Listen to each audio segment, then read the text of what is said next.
apa? Kita sudah belajar tentang fluida statis. Setelah ini kita akan belajar tentang fluida dinamis. Fluida adalah zat yang dapat mengalir. Bisa gas, udara, bisa zat cair. Zat cair bisa minyak, bisa air.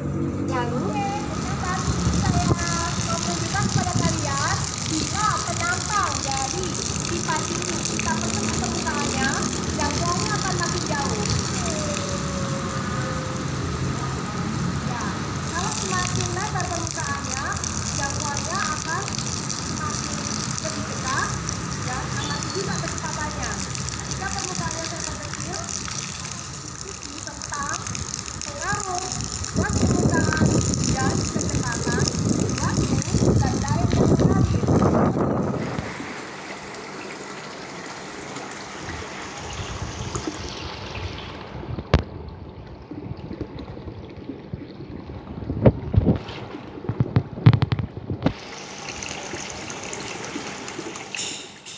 Oke, setelah kalian melihat bagaimana air memancar dari sebuah pipa, bagaimana ketika permukaan pipa diperkecil, bagaimana ketika permukaan pipa diperbesar, kita akan belajar lebih lanjut tentang fluida dinamis.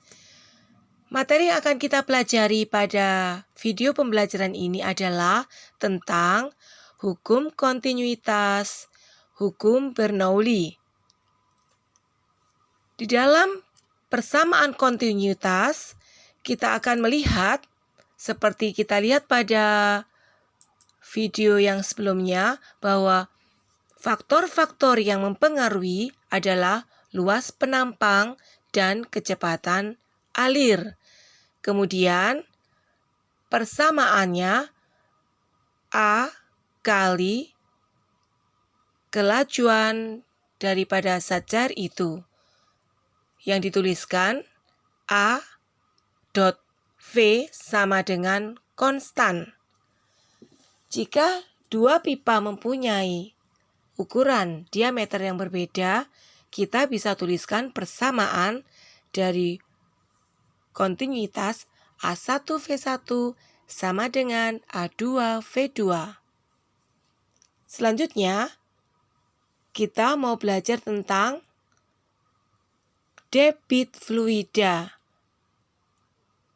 Yang dimaksud dengan debit fluida adalah besaran yang menyatakan volume fluida yang mengalir melalui suatu penampang dalam satuan waktu. Kalau dirumuskan, Q sama dengan V per T atau A kali V. Dan yang perlu diingat bahwa debit aliran adalah selalu konstan. Yang berikutnya adalah hukum Bernoulli. Hal-hal yang kita bicarakan, faktor yang mempengaruhi adalah massa jenis zat cair atau massa jenis fluida, kecepatan alir, tekanan fluida, dan ketinggian daripada fluida yang mengalir tersebut. Jika dirumuskan, P ditambah rho GH ditambah 1/2 rho V kuadrat sama dengan konstan. Seperti halnya dengan persamaan kontinuitas, jika kita dapati pipa dengan luas penampang yang berbeda, kita bisa tuliskan P1 tambah rho GH1 ditambah 1/2 rho V1 kuadrat sama dengan P2 ditambah rho GH2 ditambah 1/2 rho V2 kuadrat. Dengan keterangan, kalian bisa lihat pada layar tampilan berikut. Nah, sekarang kalian bisa menyaksikan ada gambar pipa mendatar yang sebelah kiri ukuran luas penampang sama. Anggap saja A1 sama dengan A2. Karena luas penampangnya sama, jika tadi dikatakan debit aliran selalu konstan, maka laju aliran pada penampang yang sebelah kiri sama dengan laju aliran pada penampang yang sebelah kanan, ujung satunya. Namun, kita lihat, kita bandingkan dengan gambar yang ukuran luas penampang 1 dan luas penampang 2 berbeda. Selain itu, ketinggian juga berbeda. Jika demikian, kita terapkan kondisi ada A1, ada A2, ada V1, ada V2. Karena ketinggiannya berbeda, ada H1, ada H2, ada P1, ada P2, dan seterusnya. Untuk lebih jelasnya, kalian bisa perhatikan contoh di bawah ini. Sebuah pipa, salah satu bagian berdiameter 10 cm dan bagian lainnya berdiameter 5 cm. Jika laju aliran air di bagian pipa berdiameter besar adalah 3 meter per second, maka tentukan laju aliran air di bagian pipa berdiameter lebih kecil. Seperti biasanya, kita tuliskan diketahui. D1, diameter 1 10 cm, diameter 2 5 cm. V1, 3 meter per second. Kemudian ditanyakan D2, V2, kecepatan atau laju aliran di bagian pipa yang kecil. Sebelum kita mengerjakan, kita bisa merubah satuan sentimeter menjadi meter dengan cara dibagi 100. Namun, karena dalam pembahasan ini ruas kiri dan kanan bisa kita coret, kita sederhanakan, maka tidak menjadi masalah jika dalam pembahasan ini tidak kita rubah satuannya. Lalu dijawab D3, A1 V1 sama dengan A2 V2, persamaan kontinuitas dengan penjelasan. Karena A luas penampang dari pipa adalah pi R kuadrat, dan ingat karena R adalah diameter dibagi 2, maka persamaan bisa disederhanakan menjadi D1 kuadrat kali V1 sama dengan D2 kuadrat kali V2. Jika kita masukkan diameter yang pertama 10 kuadrat 100 dikalikan 3, kemudian sama dengan diameter yang kedua 5 kuadrat 25 kali V2. Kita sederhanakan, bagian ruas kanan 25 dibagi 25, 1, bagian ruas kiri 100 bagi 25 adalah 4. Sehingga jawabannya 4 kali 3 sama dengan 12 meter per second. Bagaimana? Mudah bukan?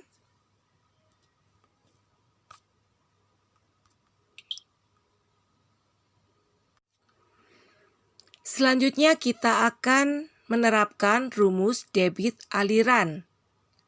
Dengan contoh, volume air yang keluar dari sebuah pipa dalam 2 menit adalah 12 liter.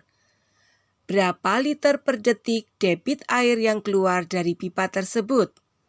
Seperti biasanya, kita tuliskan diketahui V. Untuk membedakan, kita tulis V besar sama dengan 12 liter. T sama dengan 2 menit. Kita rubah menjadi detik. 2 kali 60 sama dengan 120 detik. Ditanya debit yaitu Q. Jawab Q sama dengan V per T. Kita masukkan V-nya 12 dibagi T120. Kita bisa sederhanakan, dicoret, kita peroleh 0,1 liter per detik. Jadi debit aliran dari air yang mengalir yaitu 0,1 liter per detik. Ini adalah contoh yang kita tidak konversi satuannya. Bila kita mau konversi, kita bisa beri catatan khusus bahwa liter setara dengan desimeter kubik. Ingat lagi yuk, 1 liter sama dengan 1 desimeter kubik. Aplikasi persamaan Bernoulli. Ingat lagi yuk, P ditambah rho GH ditambah 1/2 rho V kuadrat sama dengan konstan. Perhatikan gambar di samping. Karena tekanan udara luar bagian atas dan bagian luar di tempat terpancarnya zat cair adalah sama, P0, maka persamaan Bernoulli bisa kita tuliskan sebagai berikut.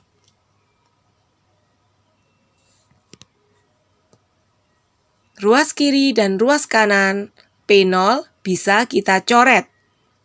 Lalu, karena laju aliran pada permukaan bejana bila dibandingkan laju aliran terpancarnya air atau fluida yang keluar itu sangat kecil, maka laju aliran bagian atas bisa dianggap 0. Sehingga persamaan ruas kiri menjadi rho GH atas. Sama dengan yang sebelah kanan, rho GH ditambah 1/2 rho V. Bagian bawah lubang. Dengan memindahkan rho GH bagian bawah ke ruas kiri, kita dapatkan persamaan rho GH A dikurangi rho GH B sama dengan 1/2 rho V kuadrat.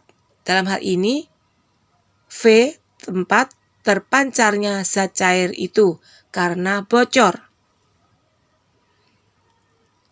Mari kita tetap saksikan gambar ilustrasi di samping.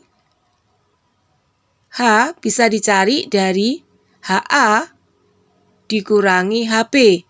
Maka persamaan pada ruas kiri bisa kita sederhanakan. Rho GH sama dengan 1/2 rho V kuadrat. Jika dipindah ruas, akan kita peroleh laju pancaran zat cair VB bawah atau V terpancarnya zat cair sama dengan akar 2GH. Untuk selanjutnya, kita gunakan persamaan H lubang H bawah, maksudnya 1/2 GT kuadrat. Dengan persamaan ini, kita akan menyelesaikan contoh soal tentang bejana bocor. Kita perhatikan, ini tangannya menutupi, kita hilangkan dulu. Oke. Di sini ada 3 lubang dengan posisi yang berbeda. Nah, coba dilihat jatuhnya. Oh, paling jauh sebelah mana ya? Yang paling jauh, yang paling bawah ya? Coba kita perhatikan. Atau yang tengah? Ataukah yang atas ya? Setelah kita menyaksikan bagaimana terpancarnya zat cair melalui lubang kebocoran, kita akan belajar dalam contoh soal yang berikut. Sebuah bak penampung berisi air setinggi 1 meter dan pada dinding terdapat lubang kebocoran. Kalian bisa lihat posisi lubang pada bejana itu. Tentukan kecepatan pancar dan jarak pancarnya. Seperti biasanya diketahui, H kita cari terlebih dahulu sama dengan HA min HB. 1 dikurangi 0,2 sama dengan 0,8 meter. G sudah diketahui 10 meter per second kuadrat.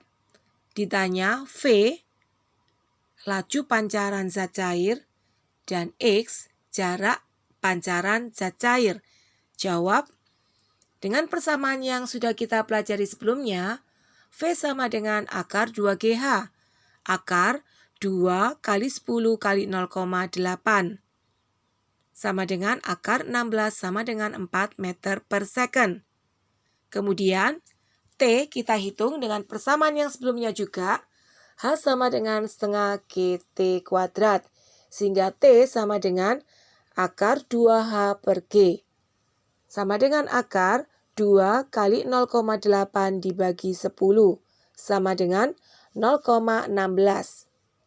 Dan hasilnya sama dengan 0,4 second. Setelah V dan T kita dapatkan, kita bisa menghitung jarak pancaran dari zat cair itu. X sama dengan V kali T.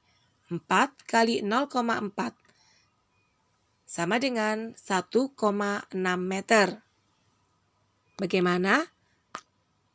Mudah bukan? Untuk lebih jelasnya, kalian bisa mempelajari dari sumber belajar yang lain, dari buku referensi atau buku-buku sumber yang lain atau dari internet. Tetap semangat, jaga kesehatan, jangan lupa tetap berdoa.